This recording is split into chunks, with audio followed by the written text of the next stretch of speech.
Hello, and welcome to Recent Activity, your new favorite entertainment review podcast that attempts to cover every film, every show, all at once. I am your co-host, Andrew Morgan. With me, as always, is the podcasting king in black, Mr. Shane Beauregard. How are you, sir? You know what? That hits the mark, because black is what I feel. Just darkness, black, and just despair. So let's go. Well, it's the end of October. It's Halloween week, so that feels right at home, doesn't it? Sure. Did I nail it? Because, again, I did not see Venom: The Last Dance, but I saw that quote, and I was like, this seems right. Yeah, it's right. Okay. Because you are the big bad of this podcast. We've established that. It's still one of my favorite Photoshops that we have you as the bad boy of podcasting. Yes. Where we did the Cobra Kai, the Karate Kid poster. I still love that. Good to see you, sir. I hope you're having a good week leading into Halloween. Do you have plans with the daughter? Are you doing, because you've been doing your slow but steady horror Halloween kind of watching with her. Do you have any set plans for the week on that? Honestly, no set plans, 'cause I can't get a definite answer from her as her age, and you know how teenage girls are, so I can't nail her down. So it's up in the air, but I do plan on trying to get at least watch something tomorrow and Wednesday night. There you go. And because Thursday night, unfortunately, would be my own House of Horrors and the best horror film of all year. I'm going to watch Jets Texans, so you know it's true. Yeah, that's it for me. Yeah. Could we wear the black jerseys for that? Because it's already a They funeral are actually season. wearing black jerseys. Makes all the sense in the world. Absolutely. God. Well, yeah. Thanks for reminding me of how I should not be home just watching television. So I appreciate that. Thank you, sir. But yeah, you did catch the big movie of the weekend, though. I did. You saw the big winner in Venom: The Last Dance, who was number one at the box office in America, but did way better overseas. Instead, they had 51 million for the weekend domestic, 124 international for a 175 cum. This is getting kind of middling or worse scores outside of its amazing 80% Rotten Tomato audience score, which, of course, there's always one score, isn't it? Where there's like something to where you're like, why is this so high and everything else is so terrible? This is written and directed by Kelly Marcel, who wrote the screenplay for all three Venom films and is behind the camera for this one for the first time. I believe it's also her debut as a director. I don't know if that helps color in some things for you if you're less satisfied about this one. Outside of Hardy, of course, we get a couple of new characters with Juno Temple and Chiwetel Ejiofor joining the cast, as well as there's some people who are noticeably absent. I'm not into this series, so I'm really struggling to get there. But of course, you can fill us in. You know what's funny is that I'm not that into it, but I saw the trailer and I kind of was like, this looks like it could be fun though. And especially with the title, it's so cheeky. I was just like, oh man, that's kind of fun. And then like I heard from my brother, I heard from a bunch of people who watch it, and then I saw the scores and I was like, I guess the fun was all in the trailer. So what did you feel about Venom: The Last Dance? And where are you with this whole thing? I know your Tom Hardy feelings, but Venom as a whole, this franchise, where's your brain at with that? It's okay. Like, it's at least a fun time for me. It's like, yeah, they have holes all over the place. It's not the greatest thing, but at least Venom was entertaining. To me, it was. And I had fun with them. Like, I know what I'm getting. Like, I know there's going to be some fun scenes. It's like a buddy, you know, with Tom Hardy and Venom playing off each other. It's that dynamic. So it's fun. It's got good action pieces in there. And for all the Sony Spider-Verse, whatever they want to call this thing, it's probably the best they have to offer as far as their platform on this goes. The live action, yeah, sure. I guess. The live action stuff for sure. You know, so I was pumped up for this one, man, because again, I liked the first one. And the second one was okay. At least you had Woody Harrelson hamming it up as Carnage, you know, so you had that going for it. Yeah. So I was like, all right, man, like, they're going to get their stuff together. This is going to be pretty entertaining. At least, and I think I told you, at least I'll have a good time with the action sets on this one, right? Sure. Not expecting a whole lot. Boy, was I wrong. Jesus Christ. Like, I can't explain to you I don't know if I was just in a bad. I wasn't in a bad mood. I was amped to see this, and it just let me down in every way possible. Mm. And I'm like, Tom Hardy, you're my boy. Like, I would do a lot for you. I mean a lot. But like, take the pen away from that guy, because he has a writing credit on this, and I'm like, just don't give him a pen ever again. Well, I like, think don't. he's had story credits on all three, or at least first and third. Yeah. Just stop. Because this movie makes little to no sense. Like, I know it was supposed to be like fun, but everything you saw in the trailer, you hit it, was like the fun pieces of the movie. Yeah. This movie makes zero sense. Like, you're setting up Null, supposed to be the big bad, right? Right. They kind of use him like Thanos in the sense of like Guardians of the Galaxy Thanos, where you see him sitting there, he gives this big epilogue speech, then you don't see him again until like the very end, and that just didn't make any sense the way they used him. And it's like, why? You're not gonna. I don't know. It's like, you wasted this character. Then I'm hearing like, oh, they're setting him up so they like use him where, how? Like, yeah. I don't understand it. And like the story itself. So you get like, this is hot off the second Carnage. So he's on the run. Eddie Brock's on the run. He's a fugitive, and he ends up the movie starts in Mexico. I think it was at the end of Spider-Man No Way Home or something. I was about to say that extra credit scene where he's at like a cabana bar of sorts or whatever. Yeah, that's where the movie starts, right? And of course, you get your multiverse joke in there, which apparently everyone's making nowadays, right? So you get that. Then he's on his way. Null sends symbiote hunters, aliens after Venom. Right. Because apparently my brother called them xenomorphs. It's like, it might as well be. That was probably one of the coolest parts of not the whole that as the villain, but that as the design. Because when it ate people, like, it immediately shot blood out of his spinal cord, which was that's cool. Pretty cool, I thought. Sure. So that was pretty cool. But like, the whole premise of the movie is like, because Eddie Brock died in the second one, and then Venom bonded with him again, they formed something called the Kodak. And apparently that lets Null out of his darkness world that he's in, and he's sent these hunters in there to kill Venom. Because if one of them dies, then that's how you stop everything. So pretty simple, like, just kill one of them, and he can't come, right? Right. And they do mention that 20 times throughout the movie. Yeah, like, you could just kill one of them, but no, they whatever, they stay together. And it's like, there are several scenes where it's like they're walking, like Juno Temple's character, she plays like the scientist, which she's too hot to be any kind of scientist, no offense. Yeah. And how do you pronounce his name? Chiwetel Ejiofor. Yeah. Okay, I'm gonna call him General Strickland from now on. You got it. So he's the guy chasing everyone down, and it's like the talks between him and Juno Temple, it's like they're filling you in background information, telling you like, I don't know, it's like, I'm not that dumb. You don't need to like dumb it down and like tell me. It's like they have a relationship, but like they talk like they just met each other. It's like, oh, didn't your brother die, or don't you? I'm like, good Lord.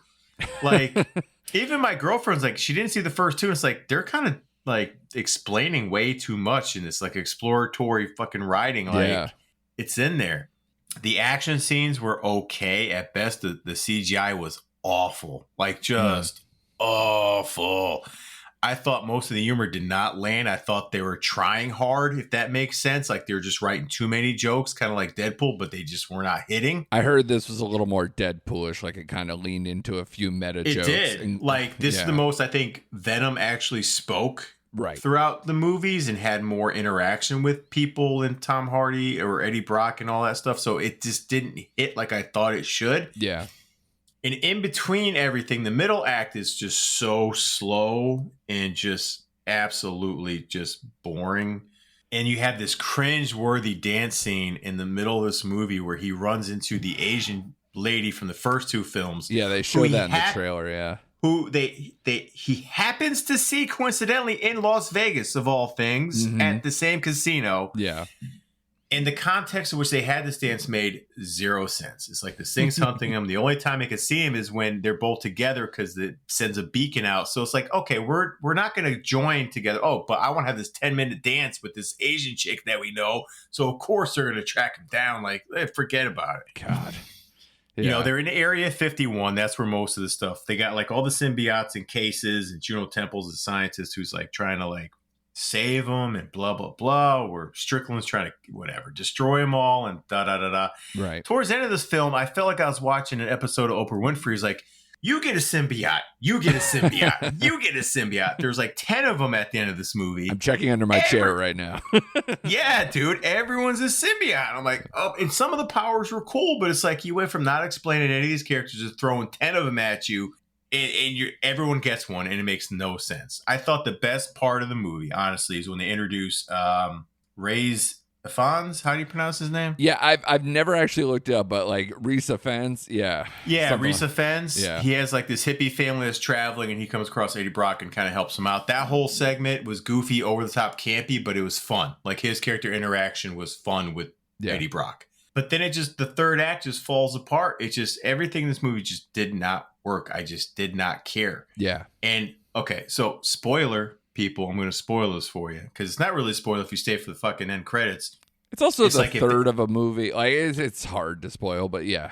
Right, but still, it's like they introduce Null, then you get him at the end, and they stop Null from coming here. It's supposed to destroy him and whatever. And literally, the post-credit scene is Null saying, well, now that your protector is dead, I'm going to, like, we spent the entire movie getting rid of you. And all of a sudden, the very next scene, you're like, here I come. I'm like, what the fuck did I just sit through? That is awful. Just terrible, man. I had a terrible time. My girlfriend actually enjoyed it more than I did because she wasn't privy to the last two, and she's not into this world like we are. So she took it on face value, where I was like, really? Okay. Disappointing for The Last Dance, and I that's all I can say. It pales in comparison to the first two films. Right. You know, as bad as Carnage was, again, you had Woody Harrelson hamming it up, and you had a viable villain. Everything in here felt like a throwaway. Just bad acting across the board. Just everyone felt like they were sleepwalking through the entire freaking script. Like there was no juice here. Probably bad CGI. So I don't know, man. And of course, there's still a piece of Venom that got left over. So he's still floating out there. Now, I don't know what they're going to do going forward. Yeah. If he's going to attach himself to a different actor going forward, and they're going to use somebody else, and that's how they're going to introduce him into the Spider-Verse or whatever. I don't know, and I don't even care at this point. Yeah, I don't know enough about Venom to know whether there's something outside of Eddie Brock. Right, whether me there either. was some kind of continuation or whatever.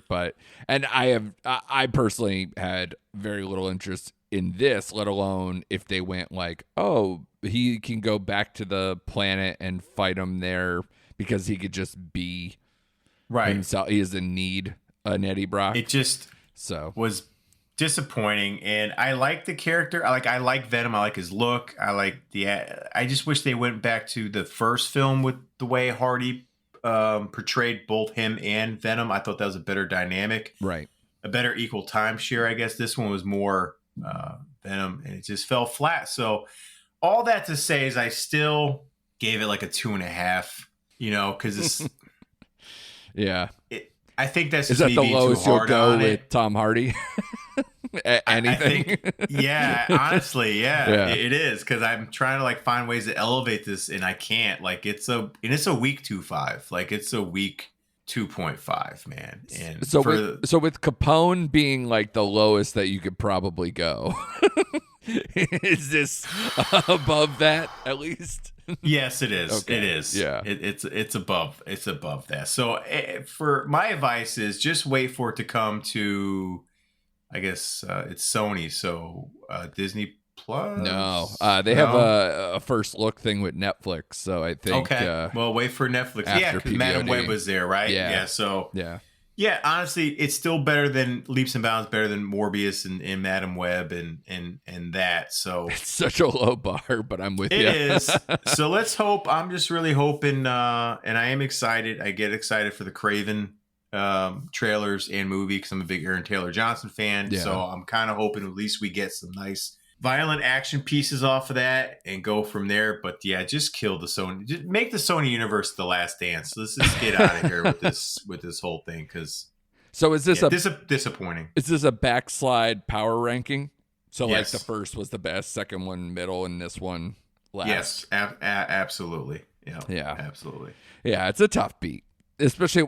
I'm sure you saw. So again, part of the scope of the money aspect of anything, the 51 mil that it made domestically, I think the last one made somewhere in like the 70, yeah, 80, like 90 75 or million, something like somewhere that. Yeah. So it's really fallen. But I mean, listen, they'll take the international numbers all Oh, day. absolutely. So I heard the budget for this wasn't very high, like compared to most. I could tell. Like, oh yeah. So is this the Meg 2 of the Sonyverse? Is that what this is? Yeah, that makes perfect sense, dude. Yeah, because it's the Meg 2. What a fucking poster. It sucks, man, because that's, Marvel, for whatever it's meant to us over the years and everything else, we all deserve better if we're going to get into this. But yeah, I don't know. They just they really just relied on like, oh, there's a built-in audience for this, so we could just do whatever. And then they did whatever. I think that's where I was let down, was like they had time with this. Like they get the blueprint from some other movies. I thought the writing would be stronger. I thought we'd get a better just story throughout, and it just was lazy and boring. Like I just hate that we're never gonna get Venom or Carnage fighting Spider-Man. Correct. Like, how did this get so fucked up? Like, is it just an act of God, like Disney buying Fox, that we actually get what we want out of things? Like, Sony works with Marvel. How is this not a thing? That's what I don't understand. And it goes back to a lot of the conversations we had, especially when they had Spider-Man No Way. Just, I don't care. Use Andrew Garfield in this Spider-Verse if you have to. Like, everyone would love that. Are you kidding me? Yeah. Like, use Tobey Maguire, for God's sakes. Use somebody. Yeah, because you're going to CGI whatever the suit is anyway. You don't need anything people else. Would go crazy. They would go crazy over that. We don't need Tom Holland in this Sony Spider-Verse, especially if you still have all the fucking different Earths 925s and 215s and -5s out there. Like, who cares? Right. Yeah, like, why are we building all these anti-hero villain movies for the Sinister Six, and then we're never going to get the Sinister Six? Like, is that happening? Like, I don't even know what their plans are anymore. And that's been the problem all along with Marvel in general, let alone this Marvel Sony, collection of terrible stuff. I mean, if Sony literally didn't have Spider-Verse, I think we'd be talking about like all time, like, Jesus Christ, you just killed this thing. Yeah. Because what are we hanging our hat on? The first Venom? Yeah, that's like the godfather of the Spider-Verse, Sony Spider-Verse. Think about it, man. And what a fucking clobber. Like, so, memory serves, Kraven is in December? December, yeah. Mid-December, yeah. So I'll tell you, if by the end of the year, I don't care how much Deadpool and Wolverine meant to Marvel in general, if the year is literally marred with they had to cancel Blade recently, where they just literally just undated it, and I heard an article today. It's like, oh, it's got a new script. I'm like, Jesus, we're back to script function here. Like, they've already had multiple directors and all this stuff, and it was a joke in Deadpool and Wolverine, and then now you're gonna have Venom underperform and get critically kind of panned, even compared to the other two. And then if Kraven's not good, and then I keep forgetting that Madam Web was this year, right? Yeah, it was February, right? February, So to have all that this year in the quote unquote Marvel universe, or at least the purview of Marvel, shit, that is a tough year. It's a tough year. What kills me is like they have obviously, underperforming first weekend domestically, but they have a popular character that people like. You would think, at least on the Marvel side, it's like, hey, man, if Sony's not doing right, they ended their little chapter with them. Let's fucking get them going somewhere else, man. Like, this, you have a built-in market for a Venom, like... I know. I don't know. And I don't understand how we can't get things to work, and it's mostly just some kind of agreement. You would think, again, because they have this handshake agreement with the Spider-Man movies and how much money they've made together and all these things, like, how is this so hard? Yeah, it shouldn't be. You already did it. Just do it all. Like, make the plan and execute it. I don't get it. So I'm sorry that you had to deal with that, but at least you're the man who actually made an effort to go to the movies this weekend. Because I spent my weekend just doing a couple of streaming options, one of which you also saw in Don't Move, which is the latest Netflix kind of thriller piece here. It's one of those that I should have seen a very basic movie coming, because when you see a movie that the trailer is kind of just a little like, we'll show you the gimmick and that's all we'll give you, and we don't even give you like a lot to do with the gimmick of, you know, you're going to take a paralytic, and then after the first minute, you're going to feel this. After the 5 minutes, you're going to feel this. After 10, it's this. And after 15, it's this. At 18, it's this. And then, it's this. It's like, okay, I get it. And so once that happened, it was like, all right, either this is going to be really cool because the gimmick's going to be like worthy of making a whole movie kind of around this thing, right? Mm-hmm. Or it's going to be so basic, you're going to be like, why do we even do this? Why did we do this for 90 minutes? And I feel it's more the latter. I gave, a very generous, I think, 3 out of 5 when I easily could have given it a 2 out of 5. Probably it's actually a 2.5, and you know that I can't do halves. So I don't know. I just didn't feel a lot of pulse on this movie. They had a couple moments where I was just like, okay, cool. But it really, for all the hype of like, oh, it's produced by Sam Raimi, and it's, Netflix, right around Halloween, it's got to be like, a good thriller. Pretty basic, pretty boring, pretty standard fare. And, outside of the old man scene that's like right smack dab in the middle, where I was like, good on you, old Bill. Good on you. Yeah. Outside of that is like, this movie was meh. What'd you think? Yeah. It was definition of meh. Yes, indeed.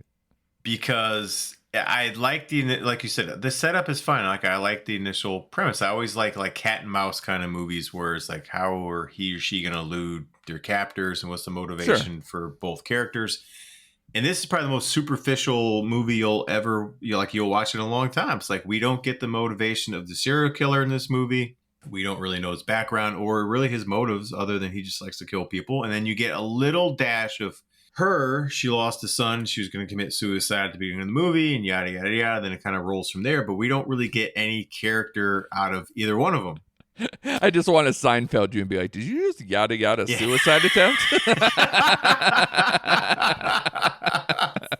I did. Yeah. I did. Sorry. And honestly, this movie deserves it. So go on, continue.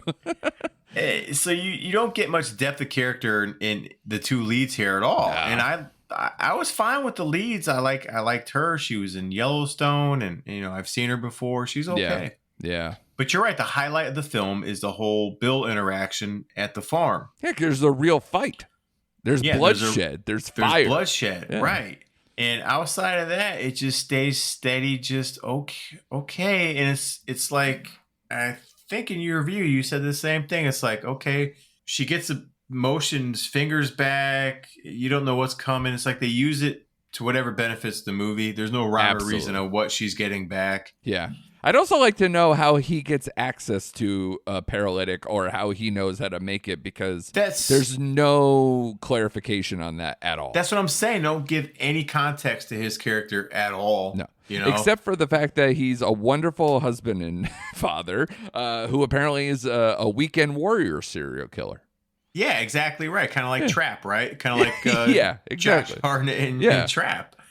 And the scene with Bill, the one that cracked me, I was like, I would never go back and look for her behind the couch. I don't know how he even thought about that or even looked behind there. Yeah, the blinds was a very dumb idea, but yeah. I don't know. And again, the end, it was okay. But like you said, I almost needed a paralytic to sit through the rest of this movie after the Bill scene. Yeah, exactly. Seriously, that's it. Just move my eyes around and just take it in. Yeah, it has that one moment with the cop, and that's about it for the rest of the movie. And actually, you see him, the way he explains himself out of situations was interesting, but still, you don't get, I don't know, man. This was so superficial and just so blasé, bland, meh, yada, yada throughout the whole movie. I'm like, all right, thank God it was an hour and a half. I mean, And yeah, like it's the again, only the thing going for concept it. just got old. Like it just got old. It's like, all right, come on, can we Yeah. just hurry up, put this along a little bit? Like, let's get going. Yeah,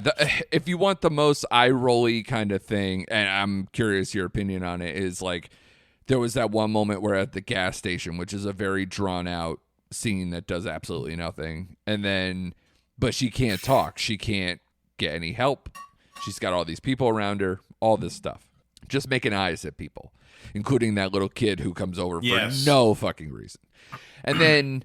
What is it? They drive away, and like 2 minutes later, she's a chatty Cathy asking him 20 questions in the car, and you're like, "Where was this for your own benefit? You could have just said, 'Hey kid, get your mom for me. Call the cops, get help.'" Instead, like literally 2 seconds later, she's like, "Explain to me all these things that we need for this movie to work."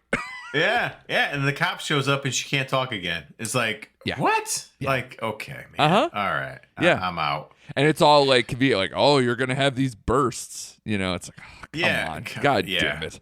It's lazy, is what it is. It is, yeah. It was definitely. I think I was kind when I was writing the review, and then the more I talk about it, the more I think about it. I just go, "Ugh, all right." Because when you're watching it, it's more just flat than it is like annoying. But yeah, if you just again talk it out, it doesn't age well. It for a movie that's 2 days old, it does not age well. No. So I think I agree with you, man. Like I wouldn't even go near a 3. I know why you had to do it, but it's a 2. It's a 2. It's a 2. I can't argue with that. Like I said, in my head, it's a 2.5. But it's like I never like to. If I think I have a half, I always try to go up and set it down because I don't want to like kill something. But yeah, if you're asking me today, could I more lean the other way? Probably.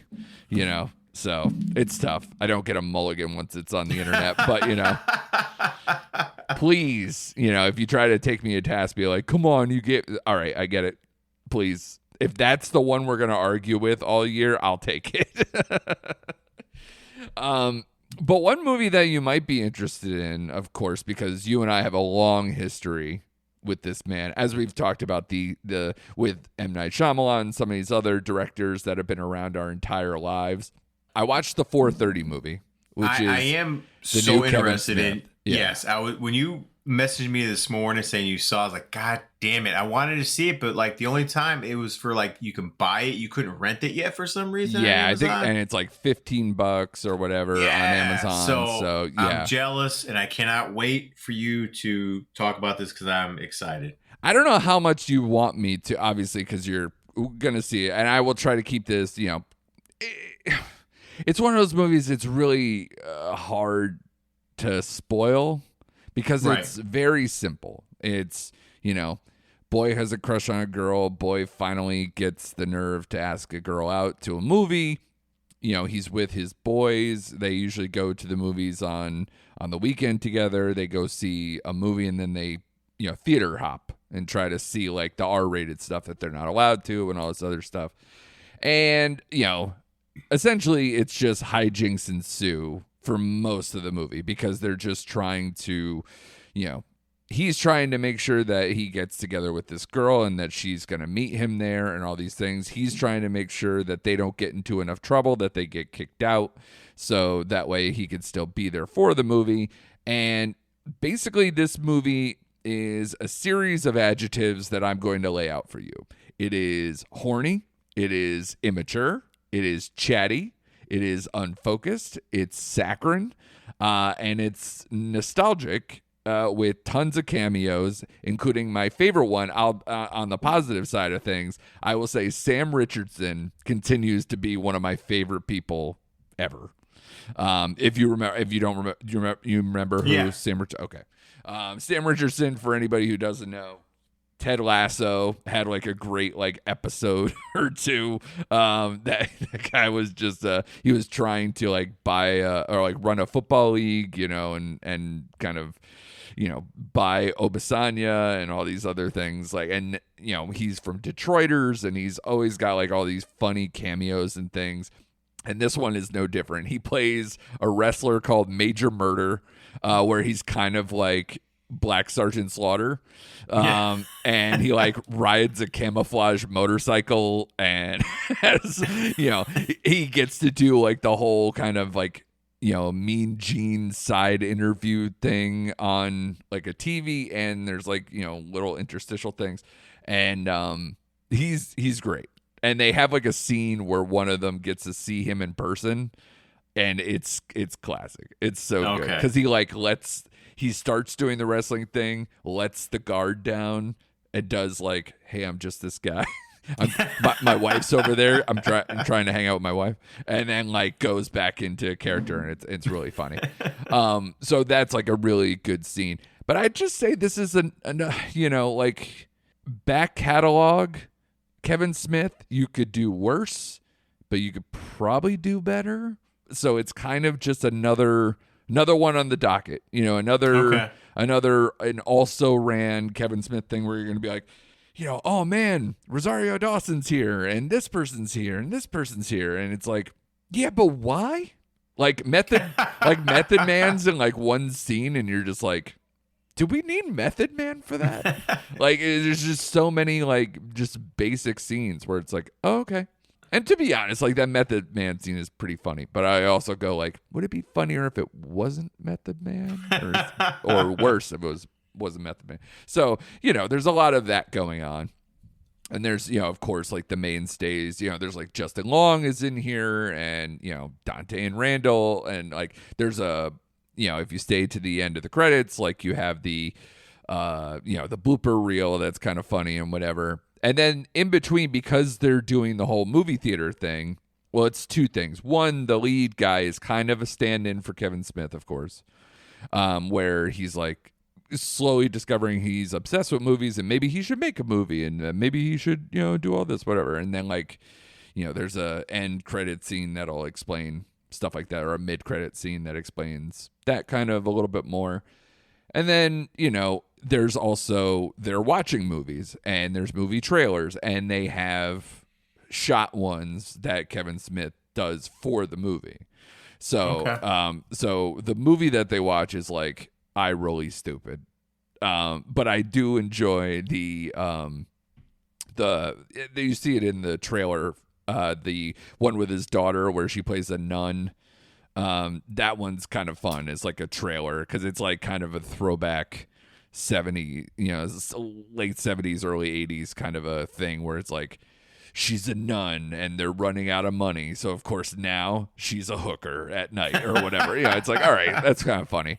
So like those type of things. So again, it kind of goes back and forth between like, oh God, this is really repetitive and really kind of stupid, to, oh, well, that was kind of funny. And then like, so you just perk up back and forth. Gotcha. and go with it. So it's not going to be some like, it's never going to challenge the old stuff. And it's, but if I held it next to like Clerks 3, which just happened, they're probably similar. If not, this one's maybe got some, because it's more original, I'm maybe more invested.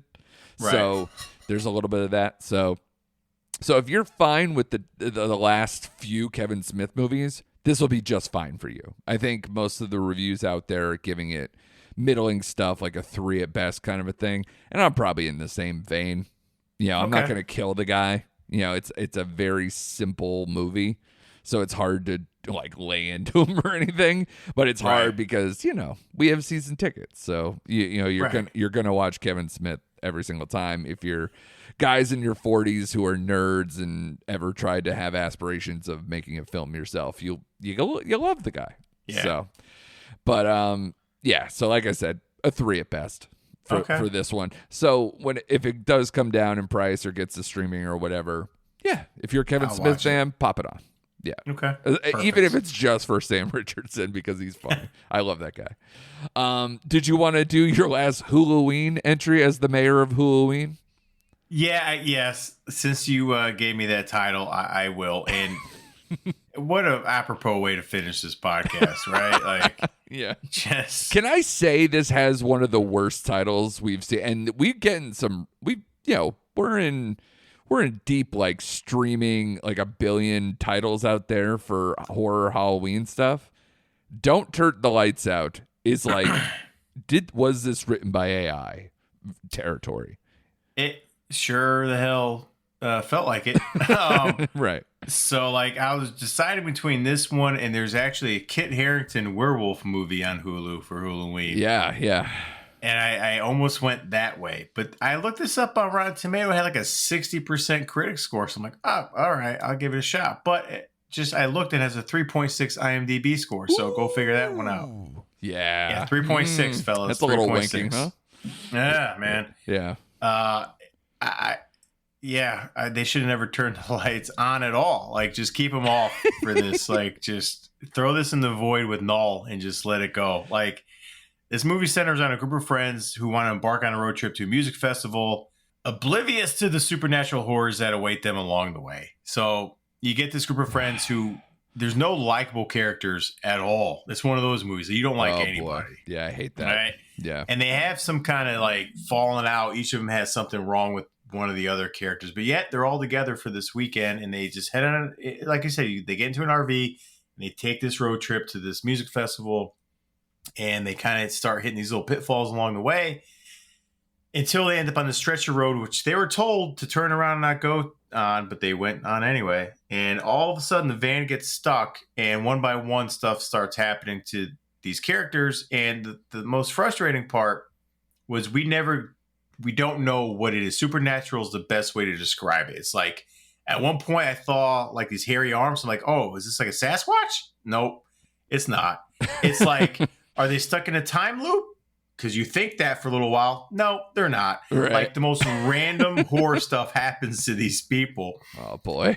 And it's like they're hallucinating. They don't know what they're doing. And it just was terrible. The acting is terrible. There's not one standout in this at all.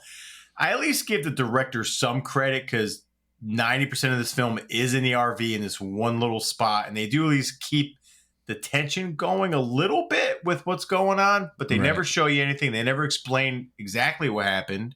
And there's too many like breakdown, like where the movie's going along in the middle. There's the most random, unnecessary 10-minute dialogue scenes between some of these characters, and it's totally unnecessary. It's like, why are they talking about this now? Right. And it happens like throughout the entire movie. And it's like, you get no background. You get no like, why is this girl mad at this girl? Like, oh, because she's rich? Okay. Or like this, like, it just didn't make any sense. So as mayor of Halloween, are you resigning your post? No, not yet. Because at least they gave me a couple good ones this year. But I should have just went and watched Carved instead of watching this one. How dare you? You said that you're what, like a half hour into that? I'm like 20 minutes in. I'm going to finish it. And folks, it's about a killer pumpkin in a pumpkin patch. That's all you need to know. Like a pumpkin that comes to life and starts killing people. Yeah. It's Chris Elliott, like you mentioned, is in this film. Yes. Is it DJ Qualls? Is that how you pronounce his name? Oh, yeah. From the new guy? Nice guy? Yeah. New guy. New guy. Yeah. He's in this as well. Yeah. So, I mean, you have some faces here. But no, this movie, don't turn up the lights. It's just, it's not a 1. Surprisingly, okay. Right? Because it does do some things well with the really, really low budget this director and writer had, because he wrote and directed this movie. Right. And you can tell, but he actually did the best I thought he could do with his total budget restraints, which looks like a high school AV club budget. Like, seriously? It's like fog machines and strobe lights. I'm like, okay. Yeah. I'll give it a week 2.0. I'll give it a 2.0. Okay. For this movie. So to recap, we're like 2.5, 2 and a 2 from you. That's good. Yeah. What a hell of a week, man. This is why the goal for, and we've talked about it off air, the goal for this week has to be like, search out for some movies that are at least like, at minimum it's going to be okay. Yeah. Like there's so many Oscar fare. I have to catch up with Conclave. We Live in Time. Watch something like that. We know that that's getting pretty good reviews. Like, just wash the tape. Like, we'll get to Halloween, but spend the weekend just going, this there's got to be good stuff out there. And I know you've been chomping at the bit to talk about Dee Dee, which you saw on Peacock. Yes. So I'm going to try to catch up with that one too. So I'm like, yes, let's celebrate. The Halloween horror season will be over. We've done our duty. We watched plenty of them. We've reviewed a lot of them here. Now let's get into November, where it's going to be a lot more Oscar-y stuff and a few more like blockbuster-y stuff, because you're going to have to watch Wicked. I will try to, get to Gladiator 2 as quickly as I can, even if it's just for Denzel, just acting like Denzel in the Roman era. Yeah. So like, let's do it, I'm here for it. Yeah, exactly. We'll watch Heretic. We'll get all those like November weird stuff going on. We'll sing along to Moana 2, whatever. Just get past Halloween and Netflix and chills and all these things and just move on with our lives after Thursday. Is that cool with you? I agree. And just to recap, I am just overall a little disappointed in this Halloween season as far as even theatrical releases and the Netflix and chills. Because they kind of shot out their movies sparingly. Like, they didn't lump it like they used to. Like, here's a block of movies each week, and we're going to feature this movie. I thought as bad as the Hulu movies were, and there was, I forgot the name of it, at least the Spider one was actually pretty good. Right. But, like, I expect campy, cheesy, bad movies. Not to the depth of what I just watched with Don't Turn Out the Lights, but, like, I think Hulu does it well right now, and I think Peacock set up a good homepage for their stuff. So, but this whole Halloween season just kind of was lackluster and didn't have that oomph. Like, it should have held out a big movie for like this weekend or like this past weekend. Like, Terrifier was early in the month. Like, yeah. Smile 2 was, mid-month, which is okay, but like I just miss having like. Well, they want to give it enough box office. I can't blame them for doing it earlier in the month. I know, that's usually like, tried and true. But there needs to be, for streaming, I agree with you, set it up closer to Halloween so you have like a big Halloween night watch along. Yeah, and I felt like we were missing that with the streaming services this year outside of Hulu, because they did put a lot of effort in stuff, setting up their Halloween stuff, which I appreciate. Yeah. So we'll see. My girlfriend just watched Hold Your Breath. Like some of them are still kicking around, Yeah. And a lot of people are getting to the ones that were out over the summer that now they're watching in October, which makes a lot of sense too. So, which absolutely. I've had my finger over Speak No Evil so many times and I just can't click on it. You need to at least one time. Well, I mean, like not the old one. Like the new one. Okay. Yeah. No. Which I just need to. I still have PTSD about the trailer, so I think maybe in 2025 I'll get to it. Fair enough. Yeah. Fair enough. Yeah, because it got better reviews than all these other things that we're watching. So I'm like I should watch it just to see. Right. But yeah, man, we just gotta turn the page. Unfortunately, I think one last gasp is gonna come from me because there's that Time Cut movie. Yeah, that's coming October 30th. For Netflix on Wednesday. Where they literally, when they first started talking about it, Bloody Disgusting called it Back to the Future meets Scream, and then I saw the trailer and I was like, where? Okay. Outside of the fact that they have to time travel back to when some serial killer kills the lead's sister, and she has to make a decision to whether she should prevent the murder or however that goes down to change the course of her life. But yeah. Isn't that very similar to the Amazon Prime movie they had out last year where the Sabrina Teenage Witch, like... Oh, yeah. No, I told the first thing I thought of was Totally Killer. Yeah, isn't that like Totally Killer? But this one seems to just take it more seriously because the other one felt like, hey, we're cheeky, we're going back to the 80s or whatever. This one, it's like, I don't feel like it's having fun. Okay, fun. Okay. So we'll see. But it does seem to be more PG-13, and again, everybody like starts with Scream and says like, oh, well, it's a little easier. It's like, yeah, but there's some gruesome kills and a lot of blood and gore in Scream. So for all of its like fun, nostalgia, horror geek out kind of stuff and Kevin Williamson writing it, it's still Wes Craven and they still tear some people open. Yeah. Like this one, I don't know. I haven't seen enough proof and I haven't watched it yet to know, but like it just seems like it's still going to be a little more easy, a little Okay. more teenaged and streaming friendly kind of a thing. So we'll see, but jury's out on that. But yeah, like I said, hopefully the weekend will be a little bit more catch up with some maybe award season hopefuls, and we'll come back and hopefully have a much more positive attitude or a little better scores on some things. Yes. Great job by you as always. Everybody out there, thanks for listening. At Recent Act Pod on the socials, and be sure to come back next week for more recent activity.